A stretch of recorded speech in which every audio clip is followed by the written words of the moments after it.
Here we are, more anime. All of the anime. This time playing as a small child. Or at least somebody in the body of a small child, anyway. The worst kind of reincarnation.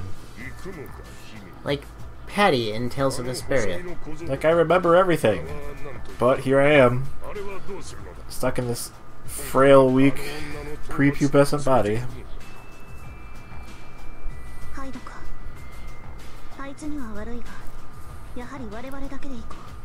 Granted, it would be pretty great to, like, go back to that whole, like... Well, actually, no, that wouldn't be fun at all. Going back to just having to go to school.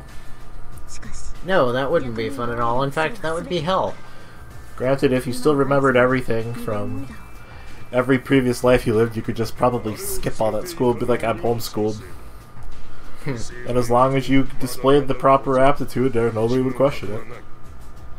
I suppose that is technically true, theoretically. I'd be okay with that. Which is one of those things that makes immortality seem pretty shitty. Like, you live forever, but, like, what does that entail, really?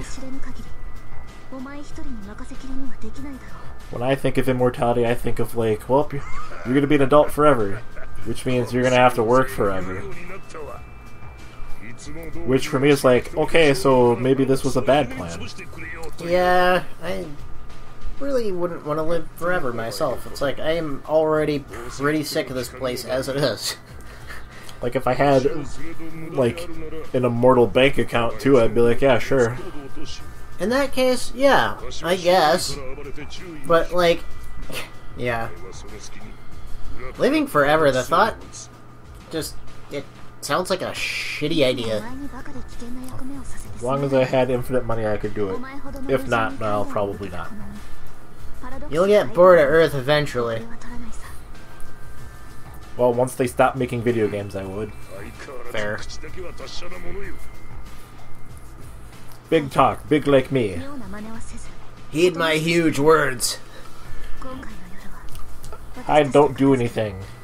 You're like my love interest. Even though I'm like a 14, stuck in the body of a 14-year-old girl. But officer, she said she's got the soul of like a 250-year-old woman. Heh.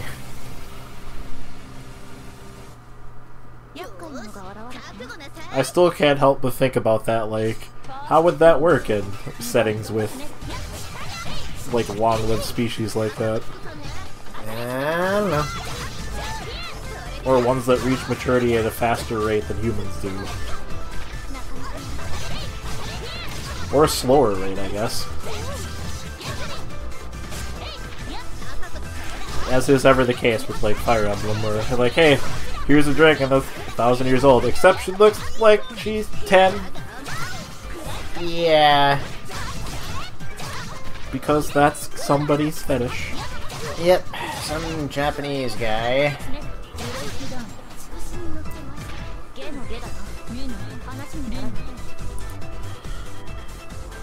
I would say it never changed Japan, but no, please do.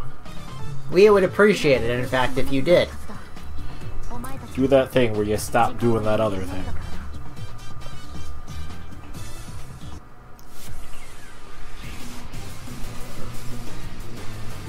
And then you'd get to that point of immortality, be like, well, it's never not gonna be cradle robbing, technically. But, like, I'd still kind of prefer you at least be a legally consenting adult. Even being, like... Actually, no, that would suck. Just being stuck in, like, the same body forever. Especially if you actually had to put in the work to maintain that body. Yeah, you never see fat vampires or anything, so, like, maybe when you're turned, like, that's what you're stuck as forever. Yeah, that's kind of a thing in vampire mythology. They don't change from the moment they're turned, so a 14-year-old vampire is going to look 14 forever. Well, good thing for Rachel that Ragna's into that. Freaking rabbit. Well, younger women, I guess. Or I guess like I'm gonna assume it's more like he's into petite women rather than like young women. Right. Two different things. But yeah, no, you never see like well, I guess more like a mosquito, like fat, just drank some blood mosquito. Uh-huh.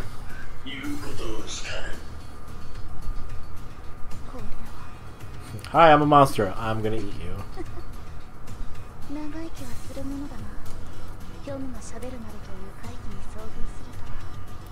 So I think maybe along with this immortality thing, it'd be like, can I have shapeshifting too? That'd be pretty great.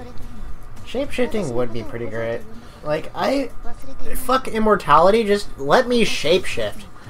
Especially if that also like gives you the like mystique thing where your cells just don't fucking do that the deterioration thing. Genetically speaking, you're probably immortal. Or Wolverine, you just heal so fast that you don't age. You age really, really, really slowly. Yeah, what is he, like 200 years old or some shit? Yep, he fought with Captain America. He was in Nick Fury's Howling Commandos too, I think. Wolverine has been on every team. It's not much of an accomplishment to be an Avenger anymore, because like everybody's been an Avenger. Yeah, even like...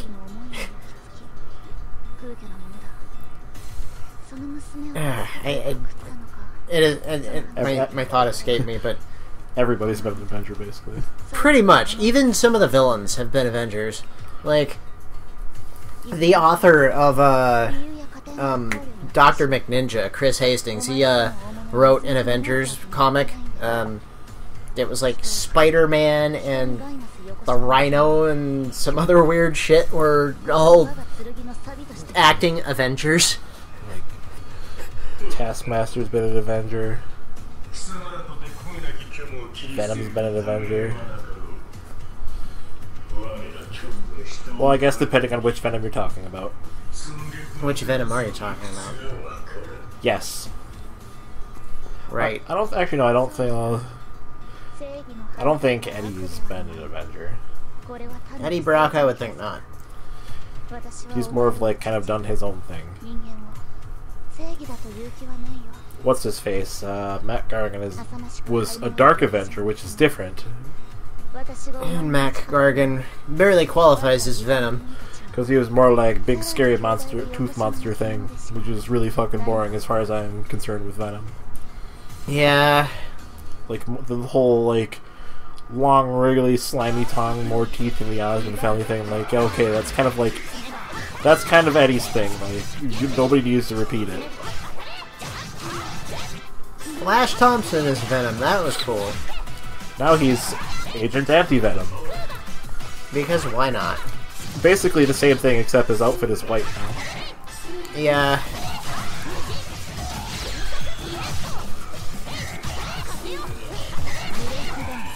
I'd be okay with that too. I'd be okay with a weird alien blob monster being like, "Hey buddy, you got room for another?"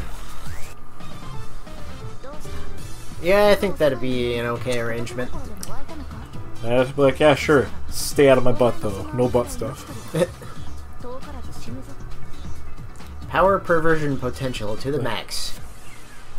I don't care if that was like my Achilles heel thing. Like dude, stay out of my butt.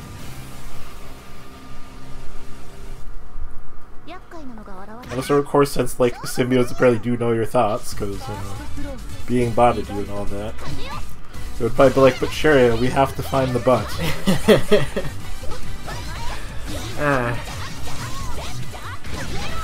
Like, let me remind you that while you might think there is no other way, there is in fact another way. I just realized what Mika's arms make me think of. Gundams? No, General from Mega Man X4. Oh yeah, kinda. It's like General's arms with Iris's body. No, Iris actually had breasts. Fair. Iris was not like 12. She was like 14 with robots. I don't think that whole thing really counts when you're a robot. Given that, like, you're made in a factory, and you get all that knowledge just straight off the belt. That has to suck. Like, well, you know all the current events, you just haven't, like, you don't have any life experiences. Yeah. Like, you know all the social mores and all that stuff, but you don't have any context to put them into. Kind of like Grunt in Mass Effect 2. Exactly. You would be sad that clowns can't wear sweaters.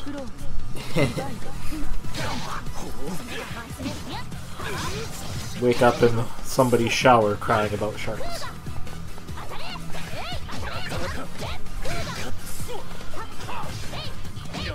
Citadel DLC was great. Say what? The Citadel DLC was great. Yeah. I was just thinking of the scene with Grunt where Shepard is like bailing him out of jail. They do a bit like that in Dragon Age Inquisition, where after you do a side quest and you get your little base, they're like, yeah, we caught this guy outside the base. Sending you challenges via goat? And one of the responses is, what? And it just cuts to, like, the side of your castle, and a goat, like, slamming against the wall and falling off screen. Being launched by a catapult. Firing goats out of catapults. There's a thing I wish I could do in The Witcher 3.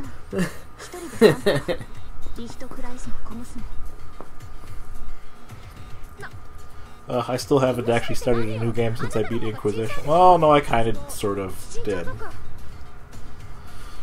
I played through Gal Gunvolt Burst. I've been going back and forth between a lot of different games lately.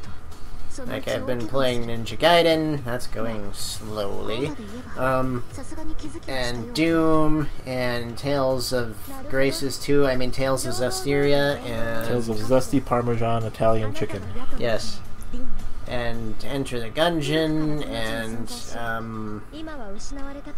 I Had in Time. I thought you beat that. No. I'm more of like a one game per system kind of guy.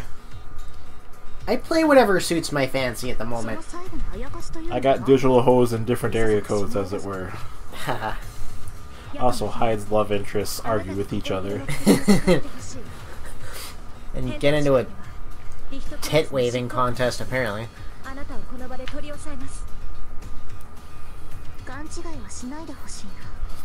Nobody can say that neither of these characters are not Hyde's love interest, seeing as how Linne, I guess, is jealous when she sees Orie hanging out with Hyde at school.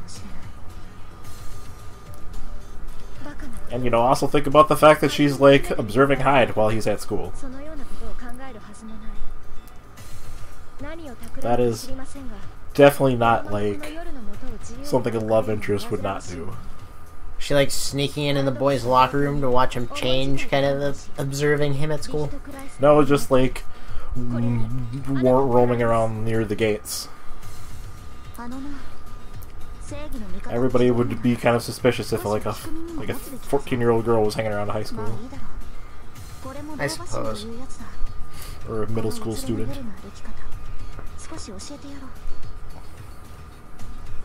I don't think I'll ever get used to the term middle school. It was always junior high where I grew up. Anyway, next time on Bromance, schools, small children. Right.